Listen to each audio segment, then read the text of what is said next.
A'udzubillahi minasyaitonirrajim. Bismillahirrahmanirrahim. Assalamualaikum warahmatullahi wabarakatuh. Innal hamdalillah nahmaduhu wa nasta'inuhu wa nastaghfiruh wa na'udzu billahi min shururi anfusina wa min sayyiati a'malina. May yahdihillahu fala mudilla lahu wa man yudlil fala hadiya lahu. Wa asyhadu an la ilaha illallah wahdahu la syarika lahu wa asyhadu anna Muhammadan abduhu wa rasuluh. Ya ayyuhalladzina amanu taqullaha haqqa tuqatih wa la tamutunna illa wa antum muslimun. Ya ayyuhan nasu taqu rabbakumul ladzi khalaqakum min nafsin wahidah wa khalaqa minha zawjaha wa bassa minhuma rijalan katsiran wa nisaa'a wattaqullaha alladzi tasaaluna bihi wal arham innallaha kana 'alaikum raqiba.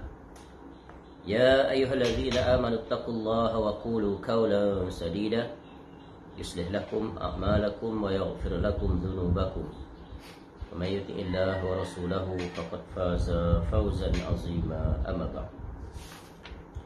Fa inna asdaqal hadits kitabullah wa khairal hadi hadi Muhammad sallallahu alaihi wasallam wa syarrul umur muhdatsatuha wa kullu muhdatsatin bid'ah wa kullu bid'atin dhalalah wa kullu dhalalatin finnar. Allahumma inna nas'aluka ilman nafi'ah. Ya Allah, kami memohon kepada Engkau ilmu yang bermanfaat, wa rizqan thayyiba, dan rezeki yang baik, wa amalan mutaqabbala, dan amal yang diterima. Alhamdulillah, kita bersyukur kepada Allah Subhanahu wa taala dapat kita kembali menyambung untuk sesi yang kedua pada kuliah kita dengan mengambil faedah daripada kitab yang bertajuk Buku Pintar Ilmu Tauhid, yang diambil daripada kompilasi fatwa dari risalah Fadilatul Syekh Muhammad bin Saleh Al-Utsaimin rahimallahu taala, yang disusun oleh Abu Fadli Rabbani hafizahullah taala. Kitab yang diterbitkan oleh Media Tarbiyah cetakan yang pertama Rejab 1440 Hijrah bersamaan dengan 2019. Sebuah kitab yang syarat dengan faedah yang membicarakan hal yang terkait tentang tauhid. Tentang tauhid, di mana diperincikan dalam 12 bab. Ia dimulai dengan bab yang pertama, iaitu pengertian ilmu tauhid, dan bab yang terakhir, bab yang ke-12, fenomena kesyirikan dari zaman ke zaman. Dan kita masih berada pada bab yang ke-11, iaitu yang menjelaskan tentang aktiviti ataupun perbuatan ataupun amalan manusia yang berpotensi jatuh pada kesyirikan apabila dilakukan tidak mengikut aturan ajaran dan hukum yang telah ditetapkan oleh Allah Ta'ala, pemilik syariat bagi agama ini. Dan insyaAllah pada sesi ini kita akan menyambung penjelasan Syekh rahimahullah pada aktiviti yang ke-26, beramal ibadah untuk faedah, yakni kepentingan dunia, mulai muka surat 504. Dan ini merupakan sesi yang kedua daripada dua sesi yang insyaAllah selesai untuk membahas aktiviti yang ke-26 ini, di mana sebelum ini kita telah selesai menjelaskannya sampai pada muka surat 512, iaitu pada subtajuk nasihat bagi para pelajar di kampus-kampus. Baik, sekarang kita masuk kepada subtajuk seterusnya, iaitu 4 macam amalan soleh yang sia-sia. 4 jenis, 4 contoh, 4 keadaan di mana amalan yang dilakukan seseorang itu menjadi sia-sia, walaupun itu adalah amalan yang dikaitkan dengan amalan soleh, iaitu ibadah.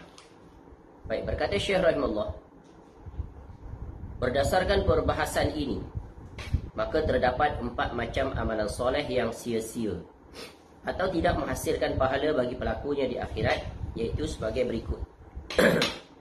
Yang pertama, amalan soleh yang dikerjakan dengan ikhlas kerana Allah Azza wa Jalla, akan tetapi pelakunya hanya menghendaki faedah dunia tanpa mengharapkan faedah akhirat. Misalnya, orang yang mengerjakan solat secara ikhlas untuk menunaikan perintah Allah Azza wa Jalla, akan tetapi ia hanya menghendaki faedah dunia, seperti lancarnya rezeki.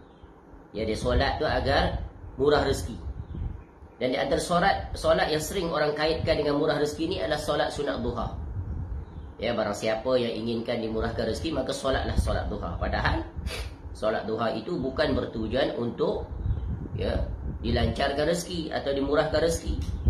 Ya, kalau kita melihat faedah ataupun keutamaan solat duha yang disebut di dalam hadis-hadis itu adalah tentang keutamaannya di mana untuk menunaikan kewajipan seluruh anggota tubuh badan terhadap nikmat kurniaan Allah. Ya, kerana kata Nabi sallallahu alaihi wasallam, yusbihu ala kulli sulama min ahadikum sadaqah. Setiap pagi masing-masing tulang dan persendirian kamu wajib bersedekah. Fa kullu tasbihatin sadaqah. Setiap tasbih adalah sedekah. Wa kullu tahmidatin sadaqah, dan setiap tahmid adalah sedekah, iaitu alhamdulillah. Wa kullu tahlilatin sadaqah. Setiap tahlil adalah sedekah, iaitu kalimah la ilaha illallah. Wa kullu takbiratin sadaqah, dan setiap takbir itu Allahu akbar adalah sedekah. Wa amrun bil ma'rufi sadaqah, dan amar ma'ruf itu juga adalah sedekah. Wa nahyun 'anil munkari sedekah, dan mencegah kemungkaran juga adalah sedekah. Ini adalah amalan-amalan yang juga disebut sebagai sedekah. Dan ia tercakup dalam kaedah umum yang disebut oleh Nabi sallallahu alaihi wasallam, kullu ma'rufin sedekah. Segala kebaikan itu adalah sedekah. Kemudian Nabi sallallahu alaihi wasallam menyebutkan tentang perkara yang menyamai semua itu. Wa yujzi'u min zalika rak'atani yarka'uhu min ad-duha. Dan semua itu tercukupi dengan mengerjakan 2 rakaat solat duha. Itulah faedah solat sunat duha, iaitu dia menggantikan hak seluruh anggota tubuh badan yang padanya ada kewajipan untuk dia melakukan amalan seperti tasbih, tahmid, tahlil, takbir. Tapi semua itu dapat digantikan dengan hanya 2 rakaat solat sunat duha, menunjukkan keutamaan solat sunat duha. Dan ini telah kita bahaskan dalam amalan sunnah setahun. Kitab itu yang telah kita pelajari secara lengkap dan selesai, alhamdulillah. Jadi amalan soleh yang dikerjakan dengan ikhlas kerana Allah, tapi dia berharap untuk meraih dunia semata-mata. Memang Allah menyebutkan wa may yattaqillaha yaj'al lahu makhraja, atau walau anna ahlal qura amanu wattaqu la fatahna alaihim barakatin minas sama'i wal ardh. Itu adalah perkara yang pasti yang Allah akan bagi. Apabila kita bertakwa kepada Allah dengan menunaikan segala perintah dan meninggalkan segala tegah sesuai dengan tingkatan jauh dekatnya kita dengan Allah, maka Allah akan beri ganjaran. Jadi itu sudah dijamin dan dijanjikan oleh Allah. Maka tak perlu lagi untuk kita tersibukkan diri dengan perkara tersebut, kerana Allah pasti akan memberinya. Jadi jagalah keikhlasan dalam beribadah. Lakukan yang terbaik sesuai dengan aturan yang telah ditetapkan oleh Allah. Sembuh dari sakit umpamanya dan sebagainya, tanpa mengharapkan pahala di akhirat kelak. Dia semata-mata dia beribadah itu untuk mendapat laba dunia. Dia tak inginkan apa yang Allah persiapkan di negeri akhirat. Maka ini adalah amalan soleh yang sia-sia. Yang kedua, amalan soleh yang dikerjakan sebagai perantara untuk mencari faedah dunia. Misalnya orang belajar ilmu agama semata-mata untuk memperolehi ijazah demi mendapatkan pekerjaan. Dia ambil ijazah dalam jurusan agama supaya keluar nanti ada pekerjaan. Padahal tujuan untuk kita menuntut ilmu itu sama ada secara formal atau tidak formal, iaitu 4 perkara. Yang pertama, untuk mengharap redha Allah, dan menunaikan perintah Allah, kerana menuntut ilmu itu wajib, ilmu syar'i. Yang kedua adalah untuk mengangkat kejahilan diri, maka akan meraih ilmu yang bermanfaat. Yang ketiga, untuk dia amalkan. Yang keempat, untuk mengajarkan, menyampaikan dan mengajak manusia kepadanya. Ini 4 perkara yang merupakan asas pokok bagi seseorang yang menuntut ilmu syar'i, sama ada secara formal atau tidak formal. Yang ketiga, amalan soleh yang dikerjakan kerana riya dan sum'ah, ingin mendapatkan pujian manusia. Ini telah dibahaskan secara terperinci pada aktiviti yang ke-25 mulai muka surat 491 hingga 503 telah berlalu penjelasannya. Yang keempat, amalan soleh yang dikerjakan oleh orang kafir atau orang musyrik. dan juga tiada nilai di sisi Allah, kerana tidak terpenuhi syarat, iaitu tauhid, tiada pada mereka. Walaupun mereka orang yang rajin bersedekah, rajin membantu orang lain, baik muamalahnya, bagus akhlaknya, tetapi semuanya itu tidak dinilai di sisi Allah kerana tiada syarat, iaitu at-tauhid. Baik, seterusnya, sungguh merugi jika seorang hamba beramal soleh hanya untuk faedah dunia. Sesungguhnya setiap hamba yang mengerjakan amal-amal soleh semata-mata mengharapkan pahala dari Allah Ta'ala dan meraih keredaannya, niscaya ia akan mendapatkan pahala yang besar dan berlipat ganda. Allah Ta'ala berfirman, A'udzubillahi minasyaitonirrajim. Man kana yuridu harthal akhirah nazid lahu fi harthi wa man kana yuridu harsad dunya nu'tihi minha wa ma lahu fil akhirati min nasib. Barang siapa yang menghendaki keuntungan di akhirat, akan kami tambahkan keuntungan itu baginya. Dan barang siapa menghendaki keuntungan di dunia, kami berikan kepadanya sebahagian daripada keuntungan dunia, dan tidak ada baginya suatu bahagian pun di akhirat. Surah Asy-Syura, ya, ayat yang ke-20. Dalam menafsirkan ayat ini, Al-Imam Al-Hafiz Ibnu Katsir rahimahullah mengatakan, siapa saja yang mencari keuntungan di akhirat, niscaya kami tambah keuntungan itu baginya. Ini adalah janji Allah, dan inilah yang diperintahkan oleh Allah, yaitu amalan ketaatan untuk meraih apa yang dipersiapkan oleh Allah untuk kita di negeri akhirat. Yaitu kami, yang Allah Ta'ala akan kuatkan dan kami berikan nikmat padanya disebabkan tujuan akhirat yang ia harapkan. Kami pun akan tambahkan nikmat padanya dengan kami beri ganjaran pahala atas setiap kebaikan dengan 10 kebaikan hingga 700 kali lipat, sampai kelipatan yang begitu banyak, maknanya berlipat kali ganda, menurut kehendak Allah Azza wa Jalla.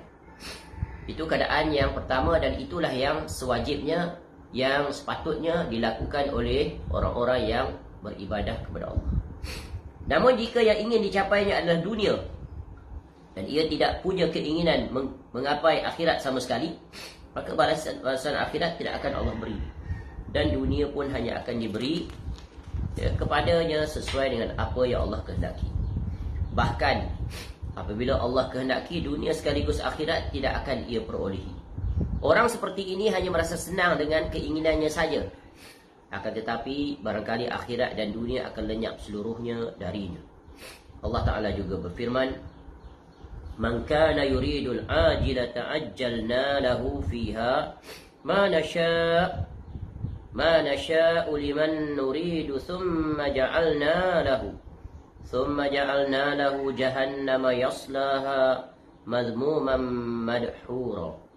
Barang siapa yang menghendaki kehidupan sekarang, yakni dunia ini, hidup di dunia ini, maka kami segerakan baginya di dunia ini apa yang kami kehendaki bagi orang-orang yang kami kehendaki. Begitulah Allah memberi apa yang seseorang inginkan. Jika dia ingin dunia, Allah akan bagi. Ya, begitu juga jika seorang inginkan akhirat, Allah pasti juga akan bagi. Maka pilihan itu terletak pada yang menginginkan itu.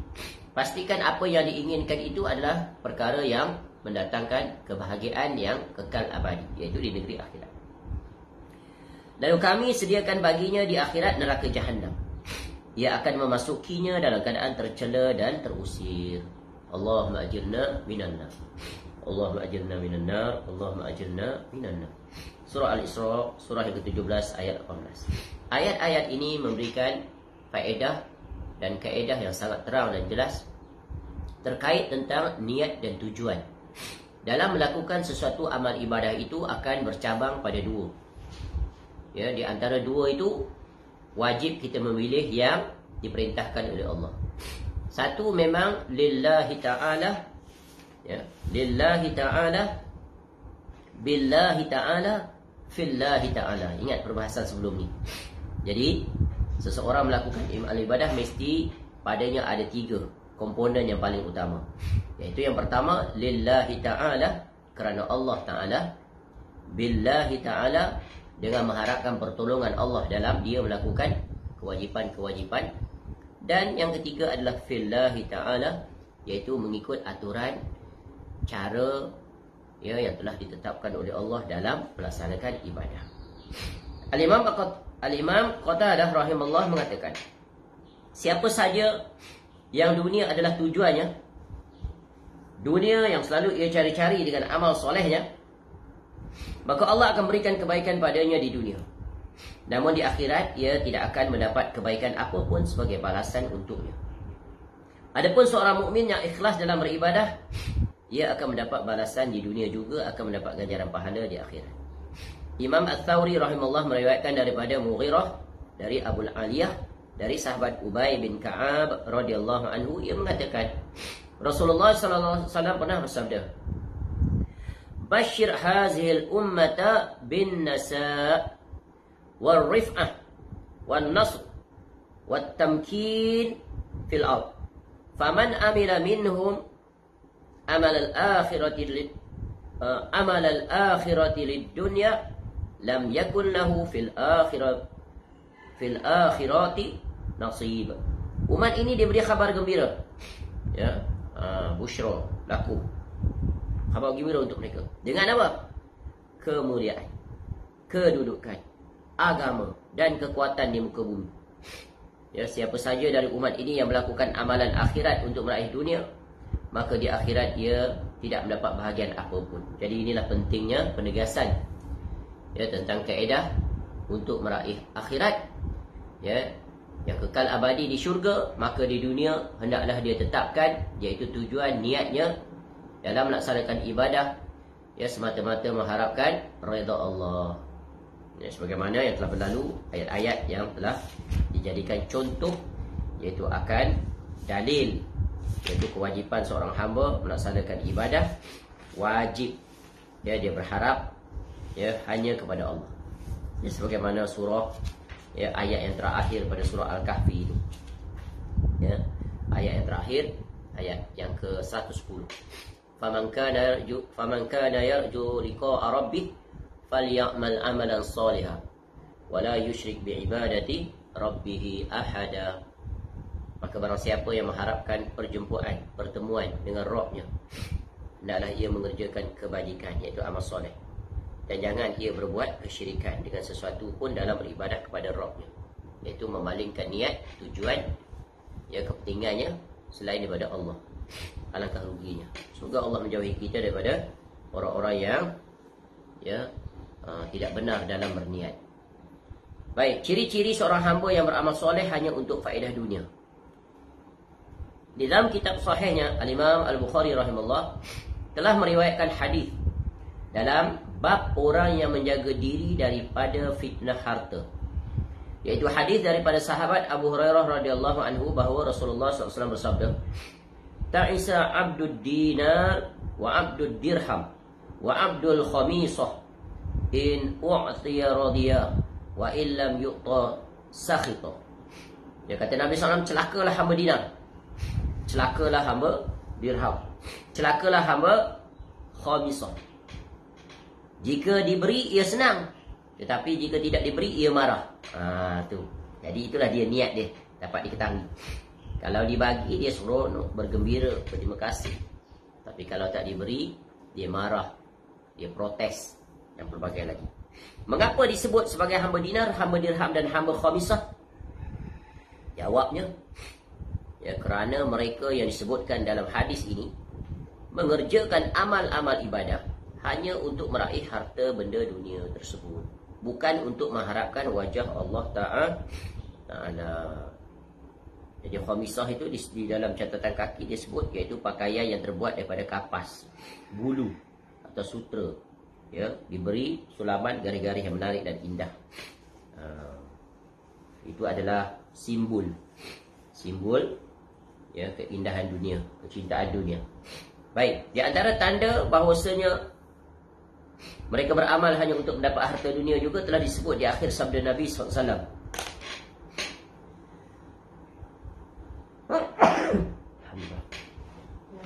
In u'tiya radiyah.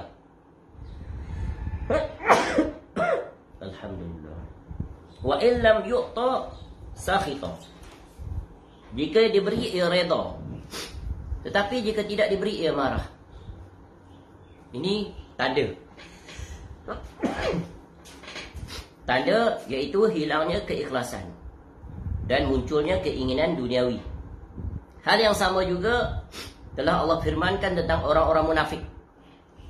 Orang munafik adalah contoh yang sangat jelas, terang, bahawa di dalam melakukan ketaatan mereka mengharap redha dan pujian manusia. Bukan redha dan pujian Allah Ta'ala. Bahkan mereka menunjuk-nunjuk riak. Juga padanya terselit bermalas-malasan. Bila berada di hadapan orang ramai, bersemangat, bersungguh. Tapi bila berada di luar pandangan manusia, mereka tidak berbuat apa-apa. Sangat malas, sangat berat. Hal yang sama juga telah Allah firmankan tentang orang-orang munafik. Wa minhum man yalmizuka fis sadaqat fa in u'tu minha radu wa illam yu'tau minha idahum yasqatun. Dan di antara mereka ada yang mencelamu tentang pembahagian zakat. Jika mereka diberi bahagian, mereka bersenang hati. Dan jika mereka tidak diberi bahagian, tiba-tiba mereka marah. Maknanya mereka tidak redha dengan keputusan Nabi SAW. Bila kepentingan mereka terpenuhi, mereka bergembira. Namun bila keinginan mereka tidak dipenuhi, mereka marah, murka, tak setuju, protes dan pelbagai. Surah Taubah surah yang 9 ayat 58. Itulah tanda seorang hamba yang beramal hanya ingin mendapat tujuan dunia. Jika ia diberi nikmat dunia, ia redha. Namun jika nikmat dunia tidak kunjung ia capai, ia sangat marah dan murka. Maka kiaskanlah kepada aplikasi kaedah ini dalam perbuatan-perbuatan ibadah yang kita lakukan, untuk mengetahui sama ada kita berbuat itu memang ikhlas kerana Allah atau sebaliknya. Baik, sikap tauhid yang benar saat seorang hamba meraih faedah dunia. Adapun seorang mukmin, jika diberi nikmat, niscaya ia akan bersyukur. Sebaliknya jika tidak diberi, niscaya ia akan bersabar. Kerana bagi seorang mukmin, amal ibadah yang ia lakukan bukan untuk mencapai tujuan dunia. Bahkan sebahagian mereka tidak menginginkan faedah dunia sama sekali.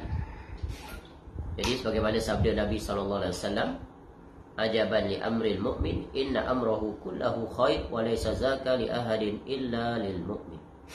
Sungguh menakjubkan urusan seorang mukmin. Apa saja perkara yang berlaku pada dirinya, baginya semua baik, dan kamu tak akan dapati melainkan itu hanya berlaku pada seorang mukmin yang sejati, mukmin yang sejati. In asabathu sarra'u syakara fakana khairan lahu, wa in asabathu dharra'u sabara fakana khairan lahu. Bila dia Allah kurniakan nikmat, maka dia bersyukur atas nikmat Allah, sekecil apa pun, apatah lagi yang besar-besar, dan itu baik baginya. Apabila dia diuji dengan kesulitan, musibah, sesuatu yang dia tidak sukai, ketidakselesaan, dia bersabar. Dia bersabar, tidak memprotes, tidak mengeluh melampaui batas, tidak keruan, tidak tentu arah. Dia bersabar, dia redha, dan itu adalah baik baginya. Baik, bahkan sebahagian sahabat radhiyallahu anhum sama sekali tidak redha jika mendapat bahagian dunia, meskipun hanya sedikit. Mereka juga tidak mencari-cari dunia, sebab yang selalu mereka harapkan hanyalah negeri akhirat. Hal ini agar mereka selalu komitmen, selalu istiqamah, kukuh teguh, bahawa dalam aktiviti mereka selalu timbul rasa harap pada kehidupan akhirat. Mereka sama sekali tidak suka disegerakan balasan terhadap kebaikan yang mereka lakukan di dunia.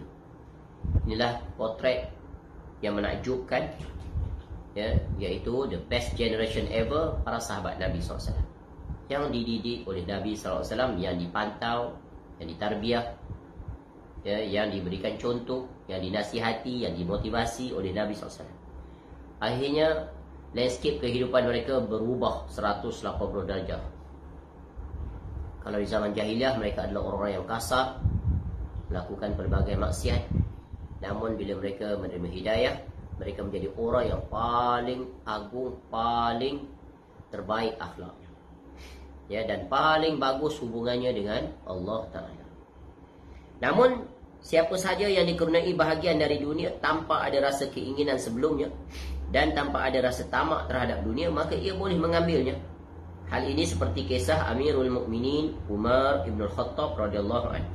Beliau berkata, Rasulullah SAW pernah memberiku sesuatu. Ya, Nabi SAW pernah bagi kepada Umar radhiyallahu anhu sesuatu. Lalu aku katakan, berikan saja pemberian ini kepada orang yang lebih perlu dariku. Sampai beberapa kali beliau radhiyallahu anhu tetap memberiku, beliau sallallahu alaihi wasallam tetap memberiku harta tersebut. Aku katakan, berikan saja pada orang yang lebih perlu dariku. Maka Rasulullah SAW bersabda, khuz huwa ma ja'aka min hadzal mal wa anta ghairu musyrif wala sa'il fa khuzhu wa ma la fala tutbi'hu nafsak. Kata Nabi SAW kepada Umar radhiyallahu anhu yang menolak pemberian itu, kerana pada Umar radhiyallahu anhu dia tidak memerlukannya, kerana dia telah tercukupkan. Ini merupakan satu sifat yang sangat terpuji. Satu, ya, iaitu tidak ada sifat tamak. Yang kedua, tidak mengambil kesempatan. Yang ketiga, mengutamakan orang lain yang lebih memerlukan. Tiga sifat ini adalah sifat yang sulit untuk ditemui di masa ini. Ya, berbeza dengan generasi para sahabat Nabi SAW, rata-rata mereka itu seperti ini. Ya, kerana mereka menganggap dunia itu pada mereka tiada nilai. Yang lebih bernilai adalah akhirat. Sebab itu para sahabat Nabi SAW sanggup kehilangan harta benda yang mereka usahakan sepanjang usia. Ketika mana Nabi SAW memerintahkan mereka untuk berhijrah, ya, orang-orang kafir musyrikin melarang mereka untuk membawa harta benda, dengan alasan harta benda mereka itu diraih ketika berada di bumi Mekah. Mereka pergi selai sepinggang, meninggalkan bumi Mekah itu demi untuk, ya, mentaati perintah Nabi SAW. Ya, kerana dunia itu boleh dicari. Dan pada mereka telah diajar oleh Nabi SAW agar bersifat zuhud, qanaah terhadap dunia. Ya, kerana bila hilang sifat qanaah dan zuhud terhadap dunia, maka mereka akan menjadi rakus terhadap dunia. Bila mereka menjadi rakus terhadap dunia, maka datang dua keburukan. Satu, mereka mula lalai daripada melipat gandakan amal ketaatan pada Allah. Yang kedua, mereka akan terjatuh dalam pelanggaran yang dilarang, iaitu tanpa mengambil kira halal dan haram dalam mendapatkan harta, sehingga berlakulah kezoliman, sehingga berlakulah pelanggaran seperti penipuan, mengambil hak orang lain dan sebagainya. Begitulah sudut pandang dan sikap para sahabat Nabi SAW yang sangat berbeza dengan kita di zaman ini. Ya, kita tak pernah rasa tercukupkan dengan harta yang kita miliki. Makin dicari, makin dicari. Ya. Akhirnya habis usia dengan menimbun harta. Amal soleh seperti itu juga. Tidak bersungguh pula untuk, ya, menimbun pahala. Ya, aktivitinya seperti itu. Ya. Malas. Ya. Malas baca Quran, malas menghadiri kuliah, malas membeli kitab, malas membaca kitab. Ya, kerana pada mereka itu adalah urusan para agamawan. Lihatlah betapa rosaknya cara pemahaman. Padahal mereka memiliki masa yang tak terhitung. Apatah lagi mereka sudah selesai dengan urusan pekerjaan, sudah pencen dan sebagainya. Tapi seperti itu juga mereka. Bahkan makin pula sibuk dengan urusan dunia. Alangkah ruginya orang seperti itu. Lalu kata Nabi SAW, ambillah harta tersebut, dan harta yang semisal ini yang mana engkau tidak merasa mulia dengannya, dan engkau pun tidak meminta-mintanya sebelumnya. Ambillah harta tersebut, adapun selain itu maka jangan gantungkan hatimu padanya. Begitulah orang yang beriman. Amal soleh yang ia lakukan tidak berkurang, baik ia diberi nikmat ataupun tidak. Sebab seorang mukmin itu sangat menyintai Allah dan Rasulnya. Adapun orang yang selalu mengharapkan dunia dengan amalan solehnya, niscaya ia akan bersikap berbeza. Jika diberi nikmat, barulah ia redha. Tetapi jika tidak diberi, ia pun marah dan murka. Dia redha hanya kerana mendapat kenikmatan dunia. Sebaliknya, ia murka kerana nikmat dunia tidak kunjung ia perolehi, padahal ia sudah mengerjakan banyak amal soleh. Wallahul musta'an. Inilah tipu daya syaitan yang licik, yang halus, sehingga menjatuhkan dan menjerumuskan orang-orang yang ahli ibadah jatuh ke dalam tipu daya, iaitu menjadikan urusan akhirat untuk meraih urusan dunia semata-mata. Seterusnya, subtajuk beramal soleh untuk tujuan dunia sekaligus akhiratnya. Bagaimana kedudukannya? Pada asalnya, seorang hamba tidak boleh mengharapkan faedah dunia ketika mengerjakan amal soleh. Faedah dunia hanyalah buah dari keutamaan yang Allah Azza wa Jal kurniakan.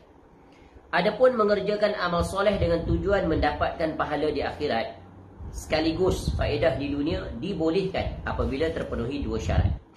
Yang pertama, tujuan utamanya adalah meraih pahala dari Allah. Dan yang kedua, syariat menetapkan bahawa amalan tersebut dikaitkan dengan faedah dunia. Maknanya dua syarat ni terpenuhi, maka itu adalah diizinkan. Sebab amalan ibadah itu ada dua macam, ada dua jenis. Yang pertama, amalan ibadah yang disyariatkan, amalan ibadah yang syariat menetapkan faedah dunia padanya. Ini kita belajar dulu kan, dalam bab yang keberapa? Sebab kauni dan sebab qadari. Ada sebab kauni, sebab qadari yang telah ditetapkan oleh Allah. Maka berjalan di atasnya, maka itu adalah amal soleh yang dibenarkan. Contoh seperti silaturahim umpamanya. Selain mendapatkan pahala dari Allah, juga mendapatkan faedah dunia berupa kelapangan rezeki dan dipanjangkan umur. Kerana ada dalil yang menjelaskannya. Tujuan utama silaturahim adalah menghubungkan hubungan, iaitu persaudaraan sesama yang ada hubungan nasab keturunan. Itu dipanggil silaturahim. Kalau hubungan sesama yang tidak ada hubungan nasab keturunan, maka dipanggil ukhuwah Islamiyah. Dua istilah yang tujuan sama tapi berbeza.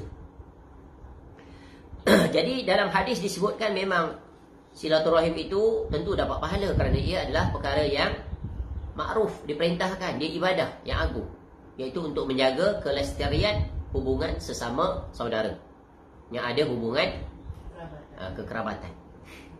Dan pada masa yang sama, apabila seorang melaksanakannya, Allah akan bagi dunia sebagai sampingan faedah sampingan. Apa dia? Iaitu dimurahkan rezeki, dipanjangkan umur. Sebagaimana sabda Nabi SAW, catatan kaki disebut hadis riwayat Bukhari dan Muslim, yang mana lafaznya adalah man sarrahu an yubsata lahu fi rizqihi wa an yunsa'ala lahu fi atharihi falyasir rahimah. Barang siapa yang ingin diluaskan rezekinya dan dipanjangkan umurnya, maka hendaklah ia menyambung hubungan kekerabatan. Dalam hadis yang lain disebut silaturrahim tazidu fil umur. Silaturrahim akan menambahkan umur. Menambah umur ni dari dua sisi. Satu, panjang umur dia. Satu lagi apa? Umur yang berberkah. Maksudnya umurnya itu dimanfaatkan untuk perkara yang mendatangkan redha Allah Ta'ala. Jadi banyak hadis-hadis yang menjelaskan tentang iaitu perintah untuk menjaga hubungan silaturahim dan dilarang untuk memutuskan hubungan silaturahim. Sebagaimana yang Allah sebut dalam surah Muhammad, surah yang ke-20, ayat yang ke-22 hingga 23. Fahal asaitum in tawallaitum an tufsidu fil ardi wa tuqatti'u arhamakum. Ulaika alladhina la'anahumullahu fa asammahum wa a'ma absarahum. Maka apakah kiranya jika kamu berkuasa, kamu akan membuat kerosakan di muka bumi dan memutuskan hubungan kekeluargaan? Mereka itulah orang-orang yang dilaknati Allah dan ditulikannya telinga mereka dan dibutakannya penglihatan mereka. Jadi menghubungkan hubungan silaturahim ini sangat besar. Jangan dianggap dia kecil. Contoh, ketika seseorang menjemput seseorang datang ke kenduri kahwin, walimatul urus, dia ajak adik-beradik, saudara yang semua ada hubungan kekerabatan, maka berusaha untuk memenuhinya, berusaha untuk memenuhi undangannya, kerana ni perintah Allah. Fa iza da'aka fa ajibhu, hakku muslim tu. Bila dia ajak, maka kamu penuhi. Apatah lagi yang mengajak itu ada hubungan kekerabatan dengan kamu. Ya. Jangan mengadakan pelbagai alasan-alasan yang diada-adakan. Apatah lagi apabila seseorang itu memiliki jasa pula terhadap kita. Orang yang menjemput tu, dia ada jasa pada kita. Ya, ingat ya tentang peringatan Nabi SAW. Man la yashkurullah man lam yashkurin nas lam yashkurillah. Ya. Barang siapa yang tak bersyukur pada manusia, maka dia tak bersyukur pada Allah. Ya, sebagai tanda syukur dia terhadap orang yang banyak, yang ada sumbangannya, jasa terhadapnya, maka itu lebih aula untuk dia memperkenankan permohonan itu. Itu yang paling utama. Jangan datang ke alasan. Orang kita bila dijemput dia kata insya-Allah. Ya, tapi insya-Allahnya rupa-rupanya tak nak datang. Alangkah baiknya kalau dia terus terang. Ya, minta maaf tuan, saya tak dapat memenuhi jemputan tuan pada hari yang sama. Ya, saya juga menerima jemputan daripada ahli keluarga saya yang lebih dulu. Saya kena utamakan mereka. Terima kasih di atas jemputan. Mudah-mudahan majlis berjalan dengan lancar dan dapat keberkahan daripada Allah. Itu kan lebih baik. Yang kedua, itu faedah tambahan saja. Menunaikan ibadah haji dan umrah, selain mendapatkan pahala dari Allah Azza wa Jalla, juga mendapatkan faedah dunia berupa menghilangkan kefakiran. 3 contoh lain, bersedekah. Selain mendapatkan pahala dari Allah, juga mendapatkan faedah dunia berupa kesembuhan dari penyakit. Ini semua telah ditetapkan oleh syariat. Allah sendiri yang menjelaskannya. Ya, kamu buat bersedekah, maka kamu dapat pahala. Allah juga bagi kamu faedah dunia, iaitu kesembuhan dari penyakit. Ya, sebagaimana sabda Nabi sallallahu alaihi wasallam, "Dau mardakum bis sadaqah." Ubatilah orang yang sakit di antara kamu dengan bersedekah. Kenapa? Bersedekah itu salah satu bentuk doa ibadah. Mustajab manusia perbuatan. Doa ada 2. Satu doa masalah, satu lagi doa ibadah. Doa masalah ni apa? Kita minta. Kita minta by our own words. Bacalah apa-apa yang kita nak. Satu lagi doa manusia ibadah. Ibadah itu sendiri menyebabkan Allah memberi kita sesuatu. Dan ya, Allah telah tetapkan contoh ibadah ini. Bersedekah saja, maka Allah angkat kesulitan, iaitu seperti sakit. Jadi kalau dah berubat sana sini, tak sembuh-sembuh juga, sesekali cubalah cara yang disebut oleh Nabi SAW, bersedekah. Kerana 2 faedah. Satu, menepati hadis ini, iaitu dapat ganjaran menerusi doa ibadah. Yang kedua, dapat doa daripada orang yang menerima sedekah. Betul kan? Betapa mustajabnya orang yang menerima sedekah tu, sentiasa mendoakan kita. Dan orang yang menerima sedekah itu juga kewajipannya, hak dia tunaikan terhadap orang yang bersedekah kepadanya, hendaklah sentiasa mendoakan kebaikan bagi orang yang membantunya itu. Ya, mintalah yang terbaik untuk orang yang bersedekah agar mereka itu dikurniakan keberkahan hidup, keberkahan umur, dia diberikan kesihatan dan diistiqomahkan di atas ketaatan, dijauhi daripada segala kesulitan, diangkat segala kesulitan dan dimatikan dalam keadaan husnul khatimah dan dihimpunkan dalam syurga nanti bersama Nabi SAW dan seterusnya. Ini doa yang jamik manik, ringkas saja tapi mencakupi dunia dan akhirat dalam susunan bahasa yang kita fahami. Sebab ini adalah permintaan yang khusus untuk orang-orang yang berbuat kebaikan. Ini sebagai tanda syukur tadi, sebagaimana kita sebut hadis tadi. Ya, siapa yang tak bersyukur pada manusia, maka ya, dia tak bersyukur pada Allah. Ya, jangan orang berbuat baik kepada kita, kita tidak membalasnya dengan kebaikan. Sebab tu peribahasa orang tua menyebutkan apa? Orang memberi, kita merasa. Ada lagi satu. Macam sebelumnya. Gunung Daik bercabang 3. Budi yang baik dikenang juga tu. Sebelum tu ada kan? Apa? Pisang emas di bawah belayar. Gunung Daik bercabang 3. Tak ingat. Tapi lebih kurang kita tengok orang tua dulu, Masya Allah, akhlaknya sangat halus. Bahasanya itu mencerminkan bangsa yang sangat luhur dari segi budi pekerti. Jadi kita berjalanlah di atas aturan itu kerana ia selaras dengan aturan agama ini. Baik, kerana itu tidak mengapa seorang hamba mengerjakan amal-amal soleh seperti ini dengan dia mendapatkan pahala di akhirat sekaligus faedah dunia. Kerana Allah yang bagi. Macam contoh, kita beramal soleh tujuan untuk apa? Masuk syurga, betul kan? Nanti syurga tu kan permintaan. Ya, padahal kita beribadah kerana Allah, dan Allah memang perintah supaya kita minta syurga. Ya, syurga tu adalah nikmat ganjaran. Tu. Baik, yang kedua, amalan ibadah yang syariat tidak menetapkan faedah dunia padanya. Misalnya, seseorang yang mengerjakan solat tertentu dengan niat meraih pahala di akhirat sekaligus berharap segera dapat membeli rumah. Raja solat kenapa awak? Mudah-mudahan Allah murah rezeki, lancar, tercapai dah cita-cita untuk beli rumah. Rupanya dia solat tu sebab nak dapatkan rumah. Jadi kalau tak ada niat untuk dapat rumah, dia tak solat. Itulah mafhum mukhalafah dia. Ya. Maka solat dengan tujuan seperti ini tidak dibolehkan, kerana tidak ada ketetapan syariat. Sebab syariat tak menetapkan seperti itu. Kamu solat duha, kamu murah rezeki. Kalau kamu nak murah rezeki, kamu buat itu, buat ini, buat ini, buat itu. Tapi ada tak syariat menetapkannya? Tiada. Maka itu adalah perkara yang tidak membuahkan pahala, sia-sia dan dilarang. Kerana niatnya tidak ditetapkan oleh aturan syariat. Kerana nak dapat laba dunia ni ada cara yang diterangkan oleh syariat. Bekerja, berusaha, berdoa dan pelbagai lagi. Baik. Yang terbaik adalah meniadakan tujuan dunia saat beramal soleh. Inilah yang idealnya, yang dituntut. Meskipun syariat membenarkan dan membolehkan setiap hamba yang mengerjakan amal-amal soleh tertentu dengan tujuan meraih pahala akhirat sekaligus faedah dunia, akan tetapi niatan tersebut dapat mengurangi kesempurnaan pahala bakal diraihnya di akhirat nanti, serta menunjukkan tidak sempurnanya keikhlasan dan tauhid pada dirinya. Kerana itu, yang terbaik adalah menghilangkan tujuan dunia saat mengerjakan amal-amal soleh. Itulah yang paling baik. Sebab memang itulah yang Allah perintah. Ya, semoga kita dapat mendapat faedah dari nasihat berikut ini.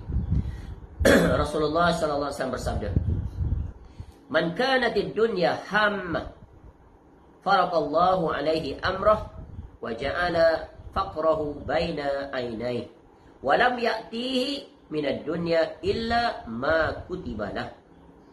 Kata Nabi sallallahu alaihi wasallam, barang siapa yang tujuan hidupnya adalah dunia semata-mata, nescaya Allah Ta'ala akan mencerai-beraikan urusannya, menjadikan kefakiran di kedua pelupuk matanya, dan ia mendapat dunia sekadar apa yang telah ditetapkan baginya. Apa maksud hadis ni? Cuba lihat pengejar dunia. Terpuaskan mereka itu? Tak. Tak pernah merasa tercukupkan. Ya, tak pernah merasa tercukupkan. Padahal mereka lebih cukup lah. Dengan usia mereka, apatah lagi diukur dah 60-70, duit dah berjuta dalam simpanan, anak-anak semua tak bergantung lagi pada dia. Dia suami isteri je. Ya, duduk di rumah berdua. Rumah besar, tinggal berdua. Makan tak banyak mana. Satu hari, kalau dia makan di kedai lah, katakan satu hari letaklah harga 100. Makan malam, makan siang 100. Ada kita letak maksimum lah 600, 100. Sebulan 3,000.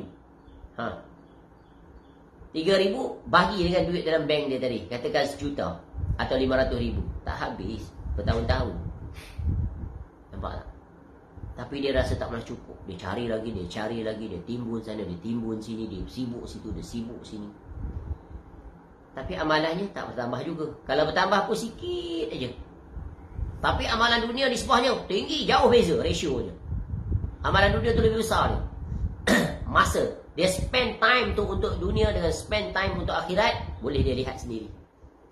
Ya, itu matematik mudah. Nisbah. Mana yang lebih mendominasi?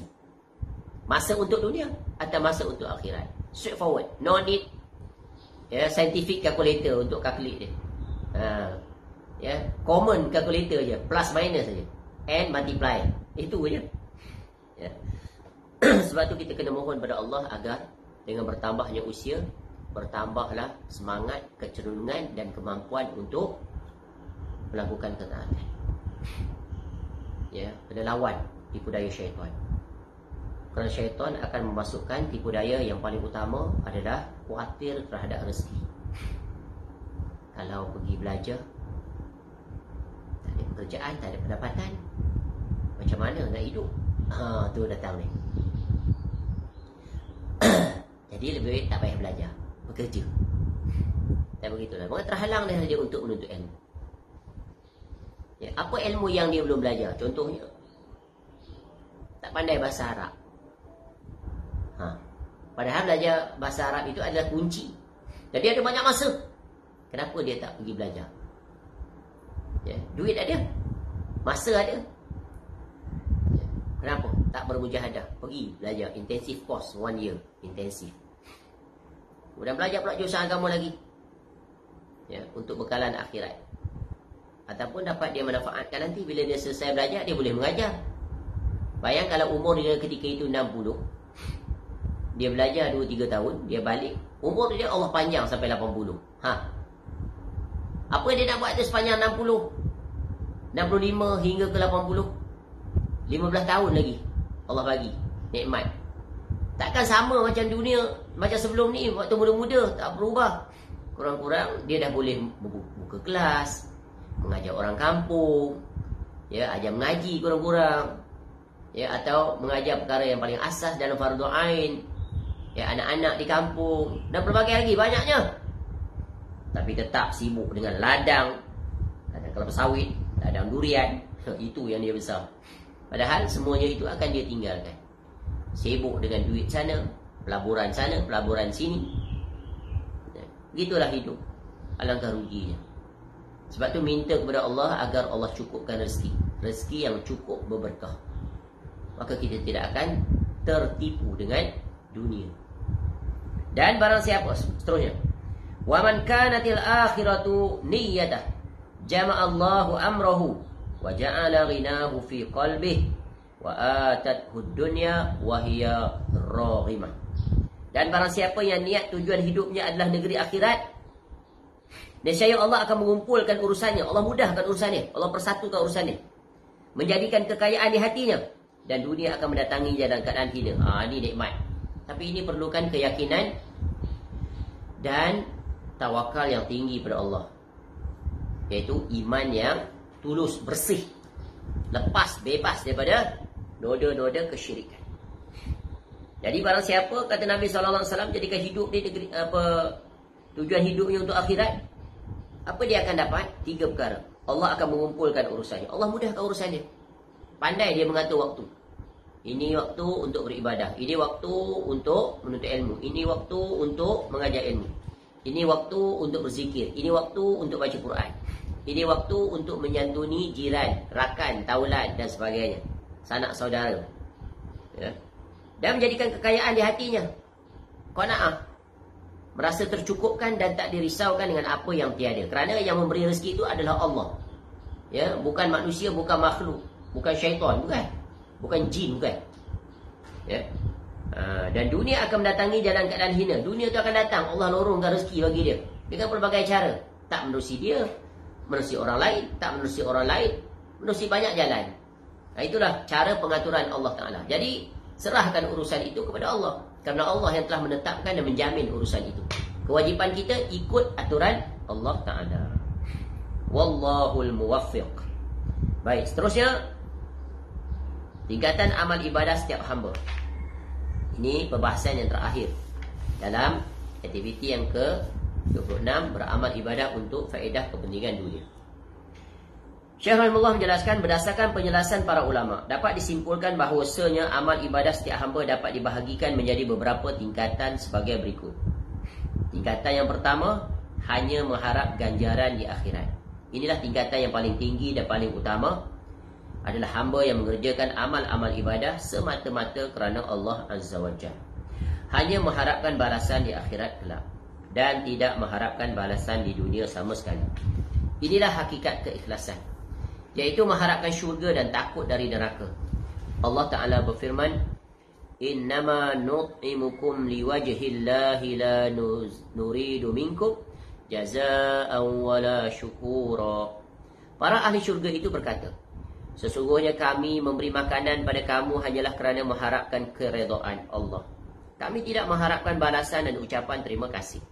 Surah Al-Insan, surah yang ke-76, ayat 9. Ini prinsip keikhlasan. Ya, bila seseorang berbuat kebaikan, dia tak peduli pujian manusia, apatah lagi kejian manusia. Langsung tak masuk dalam kamus. ya, aturan ibadahnya.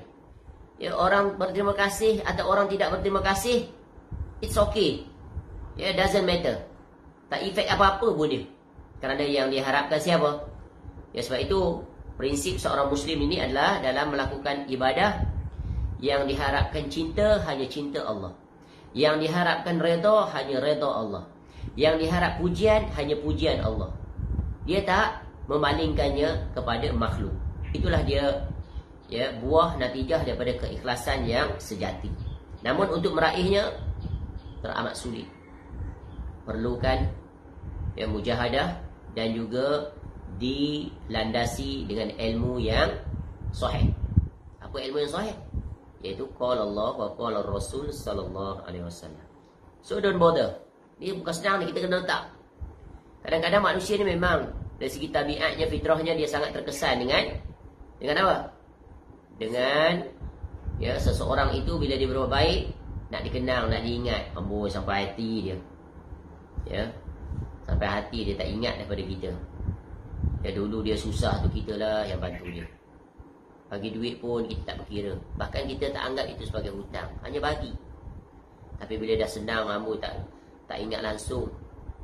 Ya, tak pernah tanya khabar, tak pernah datang langsung, dah mewah hidup ni, tak ambil tahu langsung tentang kita ni. Macam tu. Itu dari segi fitrah memang, itu memang akan berlaku. Tapi, ya, jangan itu penyebabnya kita datang timbul rasa apa? Penyesalan, marah, tak redha. Itu menunjukkan hilang keikhlasan. Ya. Jadi apa yang perlu kita lakukan kalau menghadapi situasi itu?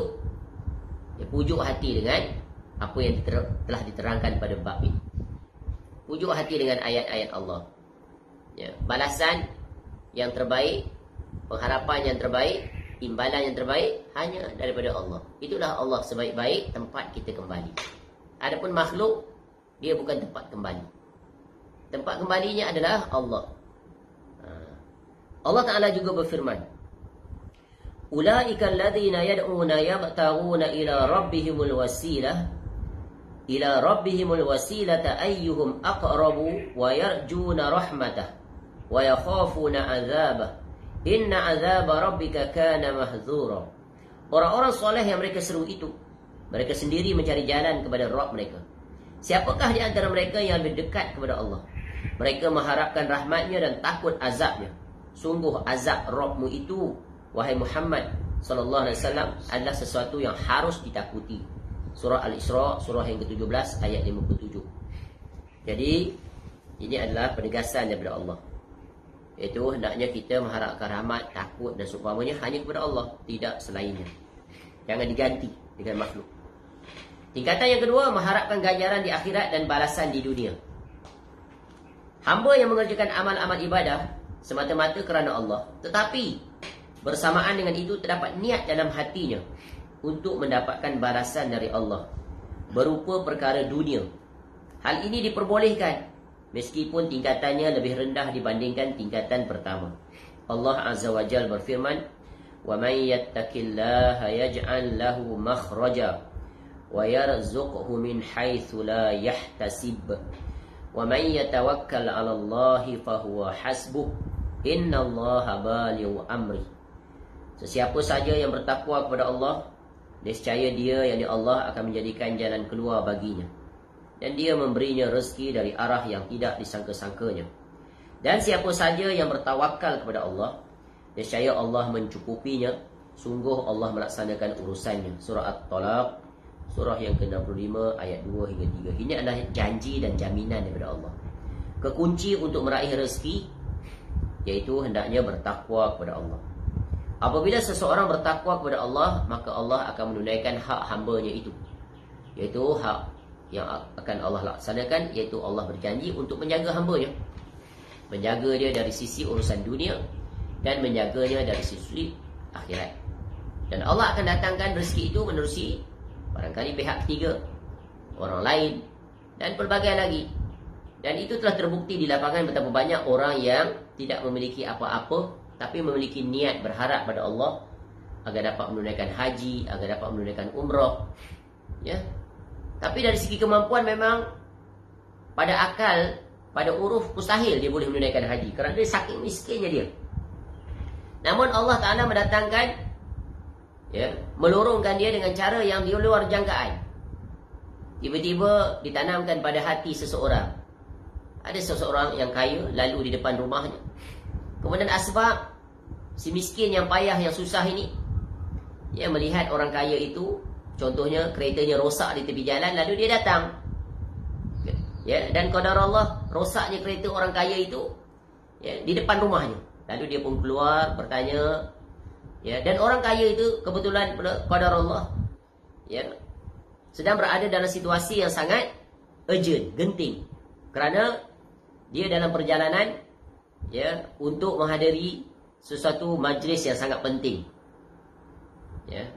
yang masanya sudah sangat dekat. Lalu si miskin tadi pun bertanya kepadanya, dan kemudian mencari jalan untuk membantu si kaya tersebut. Lalu akhirnya dia pun mencari seseorang, lalu orang tersebut dengan motornya, dengan hanya bermotosikal, itulah yang ada di kampung itu, lalu dibonceng oleh orang kaya tersebut, dibawa dan sampailah dia ke tempat tersebut, dan terlaksanalah apa yang dia telah rancang. Contoh. Lalu asbab kebaikan dia tadi, maka Allah buka hatinya untuk bertanya kepada si miskin tadi, apa keinginan kamu wahai bapa? Contohnya, wahai pakcik, dalam hidup ni pakcik apa yang pakcik ingin sekali? Lalu kata pakcik tu, saya sangat berhajat untuk menunaikan haji. Rindu nak pergi ke Baitullah, Masjidil Haram, tapi saya orang miskin, mustahil. Maka sebab itu, si kaya itu, tak apa pakcik, jangan khawatir, InsyaAllah saya akan hantar pakcik untuk menunaikan haji. Bukan ikut package biasa. Pakcik kaya kan? Kalau ikut nombor, tentu tak ada nombor dah pakcik tu, tak daftar, dia tak mau haji. Maka dia pakai haji special, haji furada. Masya Allah. There is nothing impossible, everything is possible. Allah Ta'ala dia maha berbuat. Jadi jangan kita andalkan kemampuan kita, kerana ada perkara yang Allah sendiri yang akan melaksanakan untuk kita. Hasbunallah wa ni'mal wakil, la hawla wa la quwwata illa billah. Ini juga menunjukkan benarnya tauhid, keyakinan dan kepercayaan akan janji Allah. Dan betapa banyak janji Allah datang dengan jalan yang memang tak masuk akal, tak pernah terfikirkan. Tetapi Allah Ta'ala dia maha mampu melaksanakan apa saja. Maka berbaik sangka, berharap, percaya apa yang Allah telah nyatakan. Maka bertakwalah kepada Allah dengan sungguh-sungguh. Jangan khawatir. Maka rezeki itu adalah milik Allah. Dia adalah Ar-Razzaq. Maka mintalah kepada Ar-Razzaq, iaitu Allah Ta'ala. Dia adalah Al-Wahhab, yang maha memberi. Minta kepadanya. Baik, tingkatan yang ketiga, terselit harapan mendapatkan pujian. Hamba yang mengerjakan amal-amal ibadah semata-mata kerana Allah, tetapi terselit keinginan untuk diperhatikan makhluk berupa pujian, sanjungan dan sebagainya, ini adalah perbuatan syirik kecil. Hari ini banyak berlaku tanpa sedar. Dia upload, dia expose aktiviti peribadi dia supaya orang puji, supaya orang bagi like. Dengan itu dia rasa seronok, dia rasa ramai peminat dan pelbagai lagi. Jadi dia hanya mengharapkan pujian manusia. Nak menunjuk pada orang dialah orang yang sering berjalan ke merata dunia, melancong sana sini. Dialah orang yang paling banyak amal ibadahnya, pergi menunaikan umrah, semua tempat dia tunjuk. Oh, hari ini saya berada di Bukit Uhud, hari ini saya berada di sini, hari ini saya berada di situ. Untuk apa dia menyatakan demikian? Sepatutnya untuk selamat dia ubah. Ketika dia menunaikan umrah, dia kongsi ilmu tentang umrah itu. Itu yang lebih bermanfaat. Bukit Uhud adalah merupakan salah satu destinasi yang dilawati oleh para hujaj ataupun orang-orang yang menunaikan umrah. Apa pelajaran berguna di Bukit Uhud ini? Iaitu peristiwa peperangan Uhud, di mana sekian. Kemudian dia perlu pergi ke perkuburan Baqi'. Ini adalah perkuburan Baqi', di mana para sahabat Nabi SAW, kebanyakan mereka itu yang dikebumikan di sini. Sebut siapa nama-namanya dan bagaimana faedah tentang perkuburan Baqi' itu. Dan begitulah yang hendaknya dia sampaikan. Ini tak, dia tunjuk gambar dia berselfie sana sini. Ya, kemudian sekarang sedang makan nasi biryani yang paling sedap di hotel Tower, tingkat berapa-berapa, sekian-sekian. Untuk apa dipamerkan seperti itu? Lebih baik dipamerkan perkara-perkara yang mendatangkan manfaat untuk dirinya dan orang lain apabila membacanya. Ya, apabila dipamerkan tentang aktiviti peribadi, khawatir nanti akan datang pandangan mata yang hasad. Ya, ataupun menyakiti hati orang yang melihatnya. Bayangkan ketika dia memposting aktivitinya di pelbagai tempat ketika dia menunaikan ibadah umrah itu, ada rakan-rakannya, ada adik-beradiknya yang miskin, yang susah, tak pernah sampai. Ya, bila melihat situasi itu, dia 2-3 kali dah pergi umrah. Sedih tak? Sedih. Rasa tersakiti tak? Rasa. Ya, amboi dia, mentang-mentang lah dia kaya, senang berjalan mata, pergi umrah, pergi Turki, bagai-bagai. Ya, ni adik dia tak ingat ke? Dia dah 3-4 kali pergi umrah. Ni adik dia sendiri pun tak pernah pergi, tak pernah pun tanya, tak pernah pun ajak. Dan sekali sponsor lah adik tu. Nampak tak? Ini. Ya, bencana apabila mengharapkan pujian. Ya, mengharapkan perhatian. Ya, apa yang kita raih daripada pujian dan perhatian manusia? Hanya kelelahan dan keletihan. Tak pernah terpuaskan. Baik, tingkatan keempat, hanya mengharap pujian makhluk. Hamba yang mengerjakan amal-amal ibadah semata-mata kerana mengharapkan pujian makhluk. Ini adalah perbuatan syirik besar. Totally, purely. Dia buat tu nak menunjuk-nunjuk, nak dapatkan perhatian pujian manusia secara mutlak. Langsung tak masuk dia hak yang berkaitan dengan pujian Allah. Dan tingkatan yang terakhir, tingkatan yang kelima, hanya mengharapkan nikmat duniawi. Hamba yang mengerjakan amal-amal ibadah semata-mata kerana perkara duniawi. Ini adalah perbuatan syirik besar. Hampir tidak ada hamba yang melakukan seperti ini selain orang kafir sahaja.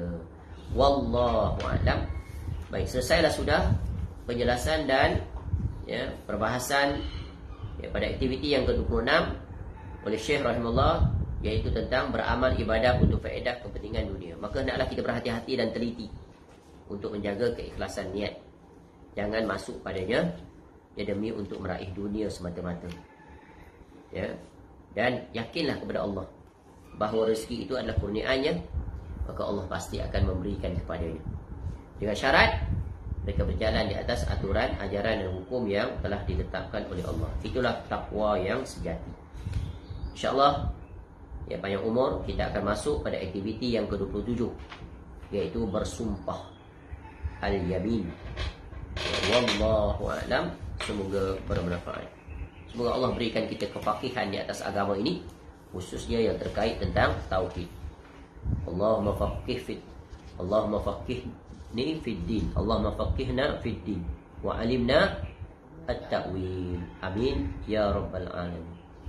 Subhanakallahumma wa bihamdika asyhadu an la ilaha illa anta astaghfiruka wa atubu ilaik.